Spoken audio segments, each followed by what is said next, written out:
Hello मेरे भैया, आप सबको मेरा नमस्कार। एक बार फिर से फिजिक्स के सेशन में आपका स्वागत है।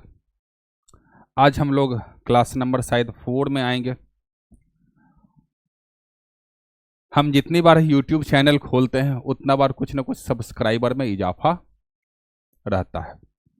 वो इस बात का द्योतक है कि आपका प्यार हमें भर भर के मिल रहा है।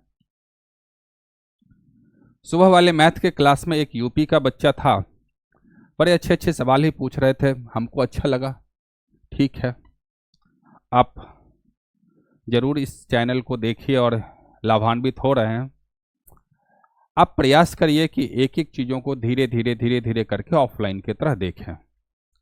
हम पहले ही बताए थे कि हम आपको ऑफलाइन की तरह ही पढ़ा रहे हैं, जिसमें आपको किसी प्रकार की कतई कोई दिक्कत नहीं है।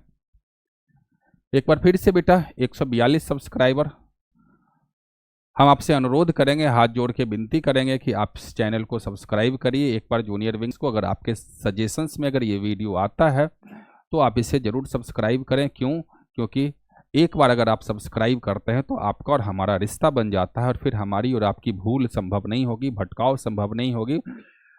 जब जब हम यहाँ से लाइव आएंगे तब तब हमारी मुलाकात आपसे ज़रूर होगी। और मेरा मकसद ही है कि हम एक व्यक्ति से एक बार नहीं बल्कि एक व्यक्ति से 1000 बार मिलें।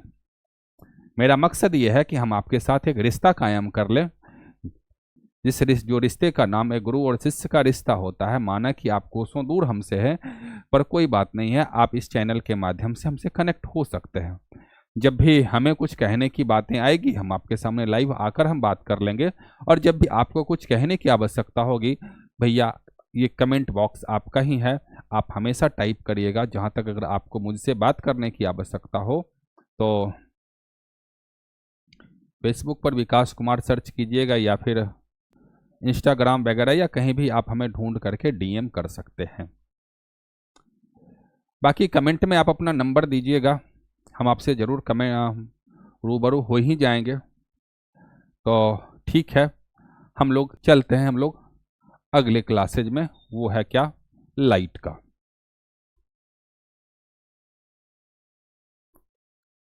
अच्छा, ये बिहार इंजीनियरिंग बीएससी नर्सिंग, कोई बात नहीं।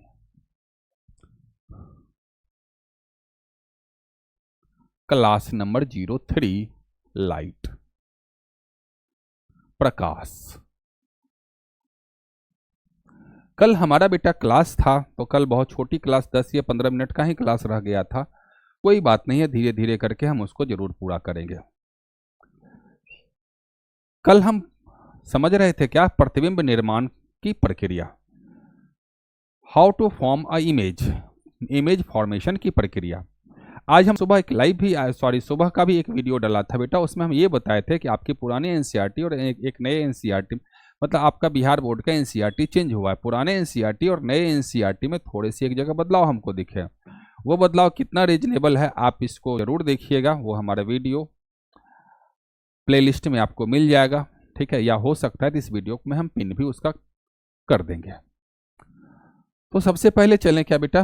प्रतिबिंब निर्माण की प्रक्रिया। सबसे पहले प्रतिबिंब कैसे बनाया जाता है?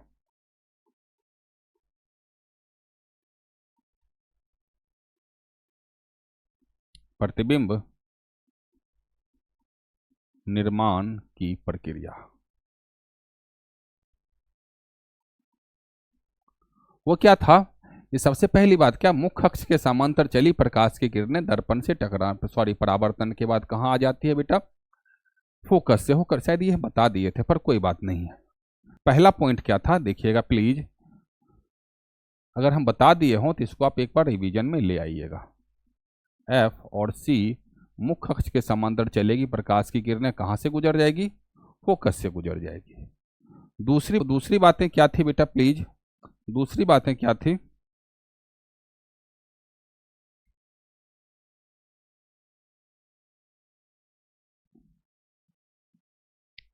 दूसरी बातें क्या थी बेटा प्लीज देखिएगा।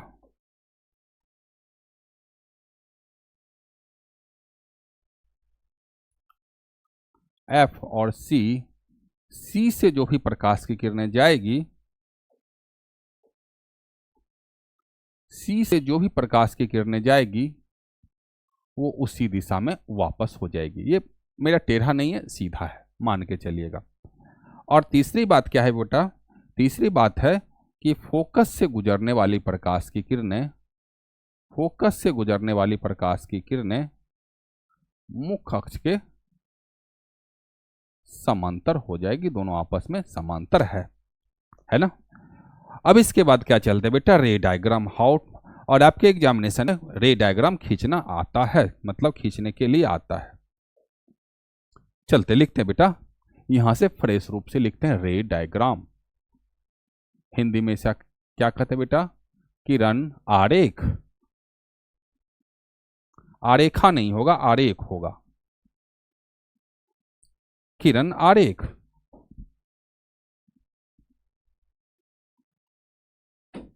रे डायग्राम है। हमारे क्लास में अंग्रेजी के विद्वान भी आ गए। डर इस बात का लगता है कि अपन तो स्पेलिंग की तो ऐसी की तैसी रहती है। तुम तो माफ कर दोगे पर हमारे अंग्रेजी वाले मास्टर माफ नहीं करेंगे। कोई बात नहीं है, हमको लगता है कि उनका मूड अच्छा है तो आज माफ करते रहेंगे। ठीक है सर, संतोष सर पधार चुके हैं, कोई बात की बात नहीं है। रे डायग्राम हमने पहले वाले वीडियो में, आज लगभग 12 या 1 बजे दिन में हमने एक वीडियो अपलोड किया था, उसमें एक कंफ्यूजन था। कंफ्यूजन एक पर्टिकुलर रे डायग्राम में था। वो पर्टिकुलर रे डायग्राम क्या है कि जब वस्तु फोकस पर होगी तो प्रतिबिंब अनंत पर बनेगा। बात सही है, इस बात में कोई दिक्कत नहीं है कि जब वस्तु फोकस पर हो तो उसका प्रतिबिंब कहां बनेगा बेटा, अनंत पर बनेगा। लेकिन पुराने एनसीईआरटी में यह बताया गया है कि फोकस पर बने प्रतिबिंब, फोकस पर रखे वस्तु का प्रतिबिंब अनंत पर बनेगा और साथ में कई गुना आवर्धित बनेगा। एक बार फिर से देखिए बेटा, फोकस पर रखे वस्तु का प्रतिबिंब अनंत पर बनेगा लेकिन कई गुना आवर्धित बनेगा। लेकिन आपका नया एनसीईआरटी बेटा जो आया है उसमें यह लिखा हुआ है कि फोकस पर रखे वस्तु का प्रतिबिंब अनंत पर बनेगा, लेकिन कितना बड़ा प्रतिबिंब बनेगा इसको बताया नहीं गया है, उसको बोला ज्ञात नहीं कर सकते हैं। अब भाई, अब इस दोनों कंफ्यूजन के बीच अब क्या सही आंसर है? खैर हम लोग तो अमुक या मूक प्राणी, हम लोग को जो समझ में आएगा, जितना हमारे पास दिमाग है उसके मुताबिक हम अलग अलग रूप से समझ सकते हैं। लेकिन हम एनसीईआरटी महोदय से हम आग्रह करेंगे कि एक बार फिर से इसका स्पष्टीकरण अगर आप स्वयं दे देते हैं तो हम जैसे छोटे मोटे प्राणी के लिए बड़े सुविधा का बात होगा, है ना। हम मान के चलिए, अगर हमारे पास अगर कोई स्क्रीन शॉट अवेलेबल है तो हम आपको थोड़ा सा मेरे मुन्ने फाइंडर थोड़ा सा देखिएगा भैया मेरे। हाँ, दिख रहा है क्या? दिख रहा है, प्रतिबिंब प्राप्त है। ये नया वाला एनसीईआरटी है ना। एनसीईआरटी में वाले भैया हाथ जोड़ के आपसे विनती है, आप कृपया करके स्ट्राइक मत मारिएगा। हम आपका नाम ले रहे हैं, ये आप ही का किताब है, मेरा नहीं है, ठीक है। तो देखिएगा भैया, जब फोकस पर होगा तो अनंत पर था वस्तु, प्रतिबिंब अनंत पर बनेगा, लेकिन प्रतिबिंब का साइज प्राप्त नहीं किया जा सकता है। ये आपके नए वाले एनसीईआरटी में है। लेकिन पुराने वाले एनसीईआरटी, जिस एनसीईआरटी, जब मेरे जीवन में हम लोगों का कभी बाल हुआ करता था, पूरे सर बाल हुआ करता था, उस वक्त हम लोग ये वाला एनसीईआरटी पढ़े थे। इस वाले एनसीईआरटी में क्या लिखा हुआ है प्लीज देखिएगा, जब वस्तु फोकस पर होगा तो प्रतिबिंब अनंत पर होगा, लेकिन प्रतिबिंब का साइज अत्यधिक आवर्धित होगा। आपने एक ही डाटा के अंदर दो अलग अलग बातें लिखे हैं, तो कोई बात नहीं है, ठीक है।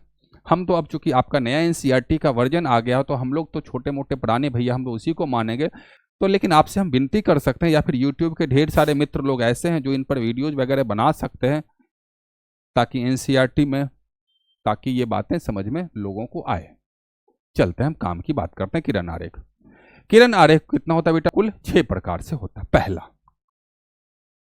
पहला प्लीज,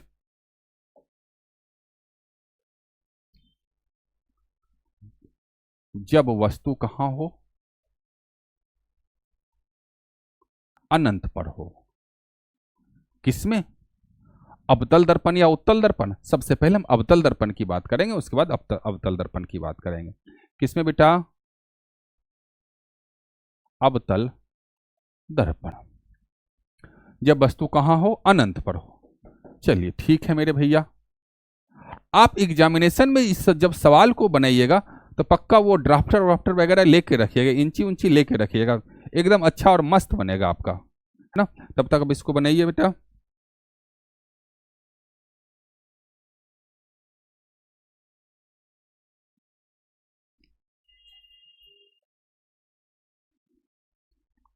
हाँ, बस 10-5 मिनट में ये खत्म हो जाएगा, है ना। हमारे कप्तान बोले सर कब तक, भाई एक्चुअली हमारे कप्तान को भोज दिखता है ना। आज भोज क्या ही बताएं, है भोज आए ना कि बस क्लास व्लास छोड़ के कहाँ जाना है, भोज खाने जाना है, ठीक है। बात सही है भैया, भूख लगा हुआ है, ठीक है, हमको भी जाना है, ठीक है। 10-15 मिनट में इसको फटाफट हम लोग खत्म कर लेते हैं, उसके बाद हम आगे बढ़ते हैं। ओके, एक्चुअली हम आपको बताए थे कि हम आपके सामने दिख रहे हैं, हम अपने कंटेंट राइटर की, सॉरी जो हमारे कप्तान बैठे हुए उनकी वजह से। जब वस्तु कहाँ हो, अनंत पर हो, अनंत पर हो। ओके ओके मेरे भैया अनंत पर हो, अनंत पर हो, अनंत पर हो, ठीक है।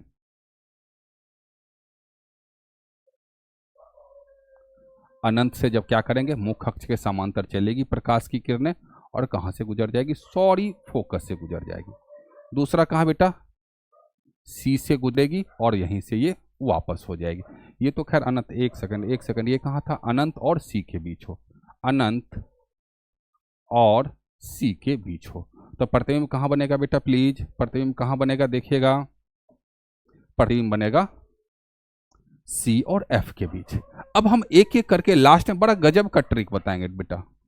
वस्तु कहां है, अनंत और सी के बीच, तब प्रतिबिंब कहां बनेगा बेटा, अनंत को एफ कर दो और सी को सी रखने दो, है ना, एफ और सी के बीच। दूसरी बात है क्या करते हैं बेटा, अगला देख तो, दूसरा केस नंबर 02। जब वस्तु कहां हो, सी पर हो, वस्तु सी, सी मतलब क्या हुआ भैया, सी मतलब वक्रता केंद्र, सी पर हो, तब प्रतिबिंब कहां बनेगा, मालूम नहीं, एक बार बना के चेक कर लेते हैं। लेकिन हम आपको गारंटी देते हैं कि ये सारे के सारे सवाल का सॉल्यूशन बिना प्रतिबिंब बने ले, बिना रे डायग्राम खींच ले आपको सिखाएंगे, घबराइएगा नहीं। थोड़ा सा 10-5 मिनट का हमको समय दीजिए।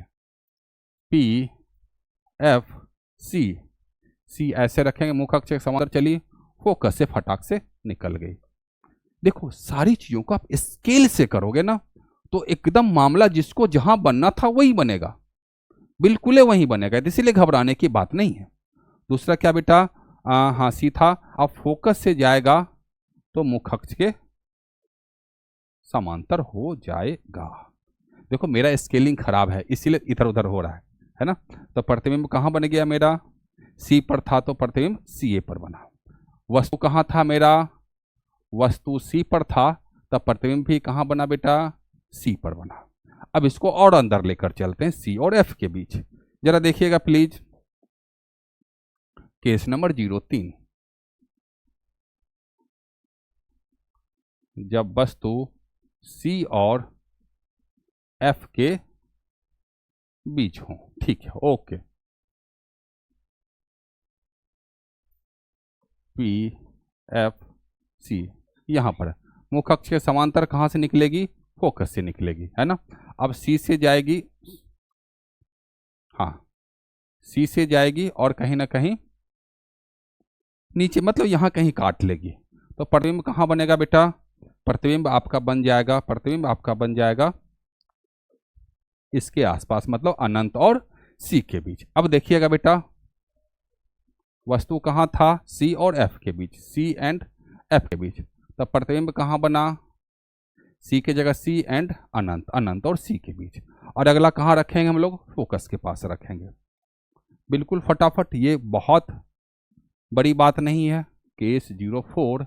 लेकिन अगर आप प्रैक्टिस नहीं करिएगा तो सच में ये आपके लिए बहुत बड़ी बात हो जाएगी, ठीक है। बिल्कुल बिल्कुल, देखो हम आपको एक ही बात बता रहे हैं, अगर आपने जीवन में ओ लिखना सीख लिया, ABCD लिखे, भाई मेरे ओ और ABCD से ज्यादा मुश्किल कुछ नहीं है। आपको शायद याद नहीं होगा कितने महीने आप स्लेट घसे होंगे, कितने महीने, कितने किताब, आजकल किसी बच्चे को देखना ओ कैसे लिखता, स्लेट पर ऐसे हाथ रखा देगा, है ना, सर ऐसे लिखो, और पता नहीं कैसे कैसे करके लिखता है ना। तो आप अगर उस मुश्किलों को अगर पार करके लिटरेसी लेवल में अगर आप आ गए हैं तो ये बहुत मुश्किल नहीं है।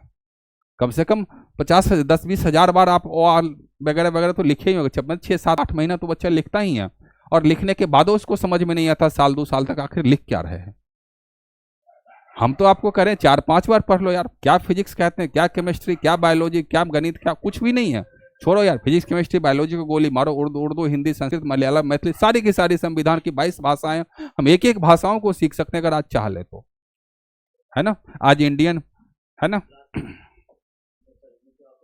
चलिए अगला क्या है बेटा, देखिएगा फोकस पर अगर हम किसी वस्तु को रखेंगे मुख अक्ष के समांतर, फोकस से गुजरेगी, और ये कहां बनेगा, अनंत पर बनेगा।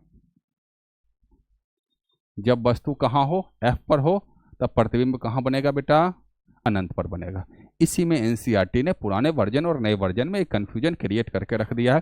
पुराने वर्जन में ये बताया था कि वस्तु कई गुना आवर्धित बनेगा। आखिर आवर्धन क्या चीज होता है, हम अगले क्लास में इस चीज को बड़े धूम मचा के हम पढ़ाएंगे इस चीज को। आवर्धन क्या होता है, मैग्निफिकेशन क्या होता है, एकदम बढ़िया से धूम मचा के बाजा बजा के आपके सामने हम पढ़ाएंगे। लेकिन घबराने की बात नहीं है, इसी सेम कॉन्सेप्ट को पुराने वाले एनसीईआरटी ने बताया था कि वस्तु का प्रतिबिंब कई गुना आवर्धित बनेगा।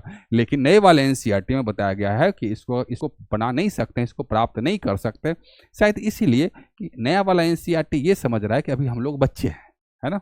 बच्चे को बस उतना ही बात बताया जाए जितने में वो बातें आसानी से वो सीख पाए। पर कोई बात नहीं है, इसका जस्टिफिकेशन क्लियरिफिकेशन जब तक कोई ऑथेंटिक सोर्स से नहीं आता है तब तक हम आपको कुछ ही बताने में सक्षम नहीं है। जब ऐसा आ जाएगा तब हम आपसे रूबरू हो ही लेंगे, ठीक है।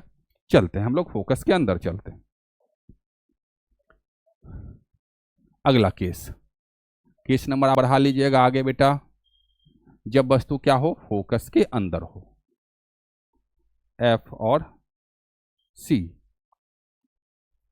जब वस्तु एफ और पी के बीच हो, मतलब फोकस के अंदर हो, फोकस के अंदर हो।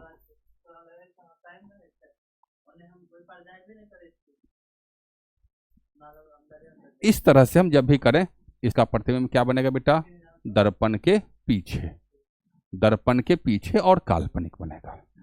ये आपका एक भी है, बहुत बहुत इंपॉर्टेंट केस है और इकलौता केस है ये बेटा। प्लीज, यह एक इकलौता केस है जिस केस में अवतल दर्पण, प्लीज बेटा, इस केस में अवतल दर्पण, इस केस में अवतल दर्पण एक काल्पनिक प्रतिबिंब बनाता है। यह एक ऐसा इकलौता केस है, याद रखिएगा बेटा प्लीज प्लीज। हम इतने जोर से इस बात को हम बता रहे हैं कि आपके कानों जद्दोजहद तक पहुंच जाए कि अवतल दर्पण में यह एक इकलौता केस है, यह एक इकलौता केस है जो जिसका प्रतिबिंब दर्पण के पीछे और काल्पनिक बनता है। इसके बाद दुनिया का जो भी केस था बेटा, उसमें अवतल दर्पण हमेशा वास्तविक प्रतिबिंब बनाता था, हमेशा वास्तविक प्रतिबिंब बनाता था। और इसके काल्पनिक होने में एक गजब की बात यह है कि हमेशा क्या काल्पनिक प्रतिबिंब बेटा, सीधा हर वस्तु से आवर्धित है, आवर्धित काल्पनिक प्रतिबिंब। तो इसका अगर मान के चलो बेटा, इसका प्रतिबिंब कैसा बनेगा,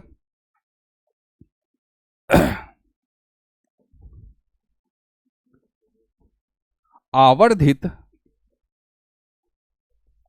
काल्पनिक प्रतिबिंब बनेगा। अवतल, ये कौन सा था, अवतल दर्पण। उत्तल दर्पण भी हमेशा काल्पनिक प्रतिबिंब बनाता है, लेकिन वो आवर्धित नहीं होता है, वो वस्तु से छोटा होता है, वो वस्तु से छोटा होता है। चलते हैं वो भी केस, ये बहुत बहुत इंपॉर्टेंट केस है। अगला केस, अगला केस क्या करते हैं बेटा,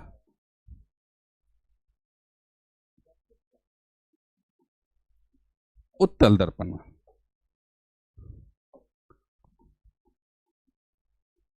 उत्तल दर्पण,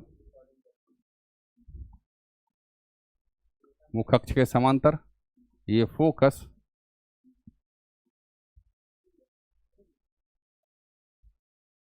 और सी से अगर हम गुजारते हैं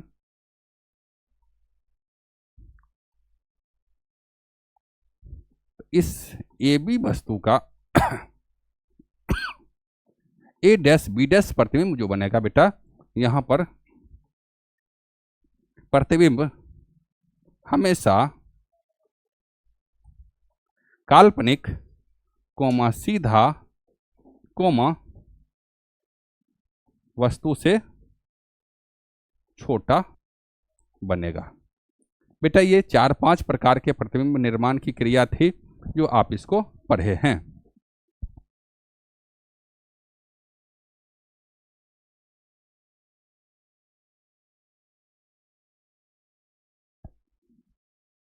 अगर आपको चीजें समझ में आ रही है तो बहुत अच्छी बात है, नहीं समझ में आ रही है तो आपको धीरे धीरे करके 4-5 मिनट पहले बैक करके इस चीज को देखना है।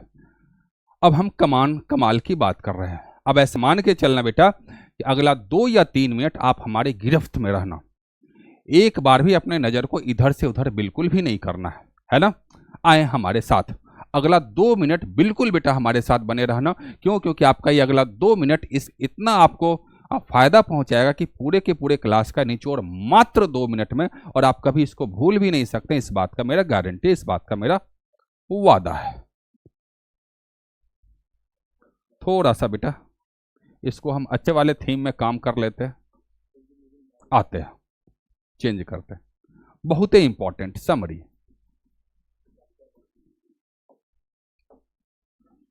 बहुत ही इंपॉर्टेंट। क्या है इंपॉर्टेंट प्रतिबिंब निर्माण की क्रिया में?